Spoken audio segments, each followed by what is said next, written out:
Hi guys, Mike here from ApexGMAT.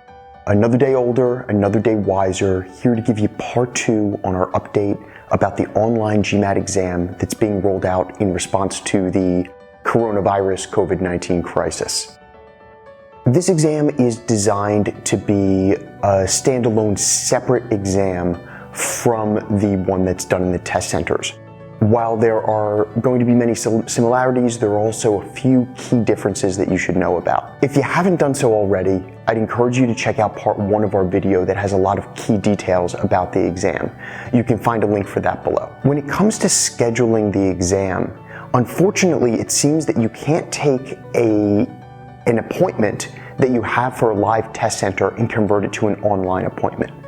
I'm not entirely sure why this is, but due to pricing differentials, scheduling differentials, your online exam has to be a separate enrollment. Your live exam can still be rescheduled for a time when a test center opens.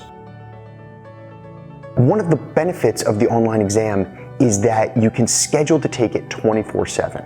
It's going to operate around the globe, so there's no middle of the night blackout time. And you can do it at that time of the day that you feel most pumped for the GMAT. And this is really great because many times we're forced into a time slot either because of availability or just because you might be a night owl and the testing center closes at 5.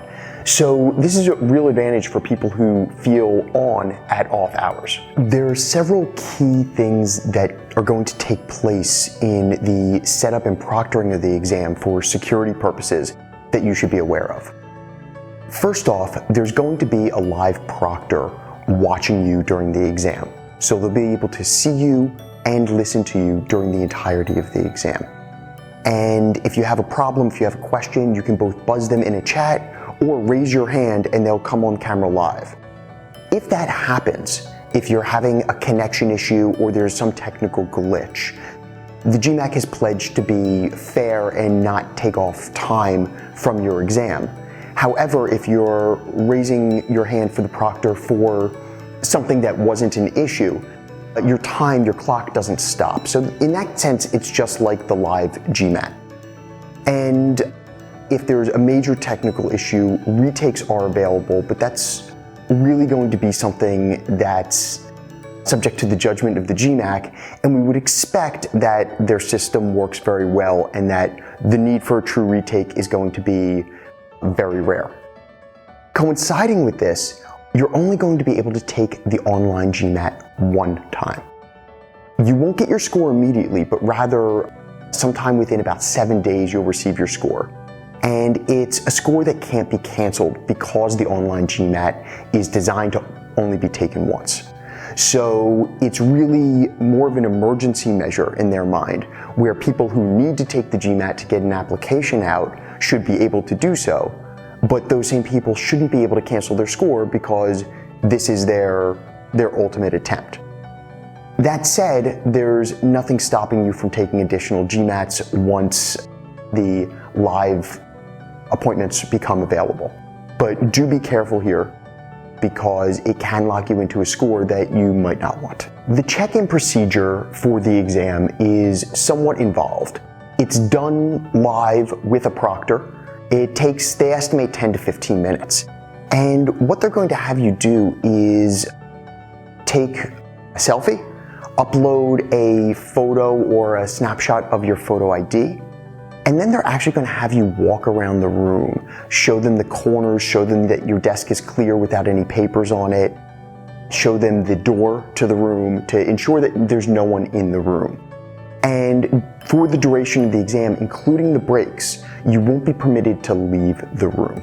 The online GMAT has a predetermined order of sections. So unlike the testing center version of the GMAT, you won't be able to pick and choose which sections you do first, second, and so on. So after the check-in, you'll be immediately directed to the quantitative section, then the verbal, a 5-minute break, and then the integrated reasoning, and then you're done. With respect to the scratch paper that we normally get in an appointment GMAT, which is that dry erase sort of stuff, on the online GMAT, you won't be permitted to write as we understand it. There'll be an online calculator for the integrated reasoning section, just like on the normal GMAT, And then you'll have a whiteboard that should be some sort of adjustable screen window that you can scribble on, and you should be able to move it around the screen for your convenience during the exam. And this is something that we're mildly concerned about. And we had the saying here, if you're doing math, you're doing something wrong. That said, having scratch paper and the comfort of a physical pen and paper is something that a lot of people rely upon. So keep this in mind as you get ready to take the online GMAT. Finally, for those of you who have an accommodation of extra time from the exam, the online GMAT isn't available now, but they expect that functionality to roll out in mid-May, both for time and a half and double time. And that also includes an extended break. Instead of 5 minutes, going to 10 minutes in between the verbal and the integrated reasoning. Below, you'll also be able to find a link, everybody, of Pearson VUE's video about the testing experience. So thanks so much for watching. Email us with any questions. We're here to help during this time. And stay safe and healthy out there.